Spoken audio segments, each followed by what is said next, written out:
ಮನೆ ಬಾಡಿಗೆ ತಗೊಂಡು ಬಾಡಿಗೆ ಕಟ್ಟದೆ ಅವ್ರನ್ನ ಆಚೆ ಹಾಕಿದ್ದಾರೆ ಅಂದ್ರೆ ಯಾವ ಮಟ್ಟಕ್ಕೆ ಅಂತ ನೀವೇ ಹೇಳಿ. ಇಂಥ ಮನುಷ್ಯನ್ ನಾವು ನಂಬೋದಾ? ಬೇಕಂದ್ರೆ ಡಾಕ್ಯುಮೆಂಟ್ಸ್ ಇದೆ ನನ್ನ ಹತ್ರ. ಡಾಕ್ಯುಮೆಂಟ್ಸ್ ನಿಮ್ಗೆ ಇವಾಗ ಯಾರಿಗಾದ್ರೂ ಒಬ್ಬರು ಫಾರ್ವರ್ಡ್ ಮಾಡ್ತೀನಿ, ಮುರಳಿ ನಾನು ನಿನ್ಗೆ ಫಾರ್ವರ್ಡ್ ಮಾಡ್ತೀನಿ. ಇವಾಗ ಡಾಕ್ಯುಮೆಂಟ್ಸ್ ನಿನ್ಗೆ ಫಾರ್ವರ್ಡ್ ಮಾಡ್ತೀನಿ, ಬೇಕಾದ್ರೆ ಎಲ್ಲರಿಗೂ ಊರಲ್ಲಿ ತೋರಿಸ್ತೀನಿ. ನಿಮ್ಗೆ ಫಾರ್ವರ್ಡ್ ಮಾಡ್ತೀನಿ, ಎಲ್ಲಾ ಡಾಕ್ಯುಮೆಂಟ್ಸ್ ನಿಮ್ಗೆ ಫಾರ್ವರ್ಡ್ ಮಾಡ್ತೀನಿ. ಕೋರ್ಟ್ ಇಂದ ಆದೇಶ ಹಾಕಿ ಆಚೆ ಹಾಕಿದ್ದಾರೆ. ಇವಾಗ ಇದು ಯಾವ ನ್ಯಾಯ? ನೀವ್ ಹೇಳ್ರಪ್ಪ, ದೊಡ್ಡವ್ರು ಇದ್ದೀರ, ನೀವ್ ಹೇಳ್ರ ನ್ಯಾಯ ಅದು? ಈ ತರ ಮಾಡ್ತಾರೆ.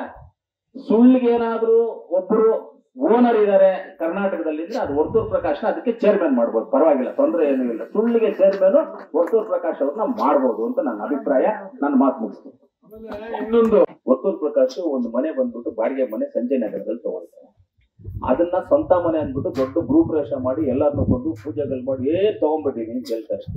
ನಿಮ್ಗೆ ಯಾರಿಗಾದ್ರೂ ಬೇಕಂದ್ರೆ ದಯವಿಟ್ಟು ಡಾಕ್ಯುಮೆಂಟ್ ಕಳ್ಸ್ಕೊಡ್ತೀನಿ.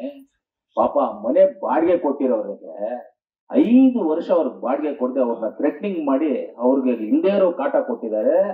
ಪೊಲೀಸ್ ಕಂಪ್ಲೇಂಟ್ ಕೊಟ್ಟಿರೋ ಡಾಕ್ಯುಮೆಂಟ್ಸ್ ಇದೆ, ಕೋರ್ಟ್ ಅಲ್ಲಿ ಕೇಸ್ ಹಾಕಿರೋ ಡಾಕ್ಯುಮೆಂಟ್ಸ್ ಇದೆ.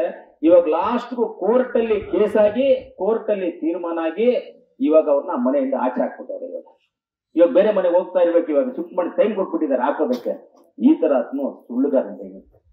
CM ಆರ್ ಶ್ರೀನಾಥ್ ಬಗ್ಗೆ ನಾವೆಲ್ಲರೂ ಅವ್ರ ಹೆಸರಿಸ್ತೀವಣ್ಣ. CM ಆರ್ ಶ್ರೀನಾಥ್ನ ನಾವ್ ಹೇಳ್ತೀವಿ ಈಸ್ ಎ ಒಳ್ಳೆ ಮನುಷ್ಯ. ನಾವು ಯಾರನ್ನೋ ಇವಾಗ ನಮ್ಮ ಆಪೋಸಿಷನ್ ಪಾರ್ಟಿ ಆದ್ರೂ ನಾವು ಅವ್ರ ಮೇಲೆ ಆರೋಪಗಳಿದ್ರೆ ಆರೋಪಗಳು ಮಾಡ್ತೇವೆ, ಇಂಥದ್ ಮಾಡಿದ್ರು ಅಂತ. CM ಆರ್ ಶ್ರೀನಾಥ್ ಒಳ್ಳೆ ಮನುಷ್ಯ. CM ಆರ್ ಶ್ರೀನಾಥ್ನ ವಶೀಕರಣ ಮಾಡ್ಕೊಂಡು ಪಾಪ ಇವಾಗ CM ಆರ್ ಶ್ರೀನಾಥ್ನ ಹಾಳು ಮಾಡ್ತಾವ್ರೆ. ನನಗೆ CM ಆರ್ ಶ್ರೀನಾಥ್ ತುಂಬಾ ಕ್ಲೋಸ್, ನನಗೆ ತುಂಬಾ ಆತ್ಮೀಯರು. ನನ್ನ ಸ್ವಂತ ಅಣ್ಣ ತರ ನೋಡ್ತೀನಿ ನಾನು ಅವ್ರನ್ನ. ನಾವು ತುಂಬಾ ಆತ್ಮೀಯರು ಇಬ್ರು. ನನ್ನ ಸ್ವಂತ ಅಣ್ಣ ತರ ನೋಡ್ತೀನಿ ಅವ್ರನ್ನ. ಆದ್ರೆ ಅವ್ರನ್ನ ವಶೀಕರಣ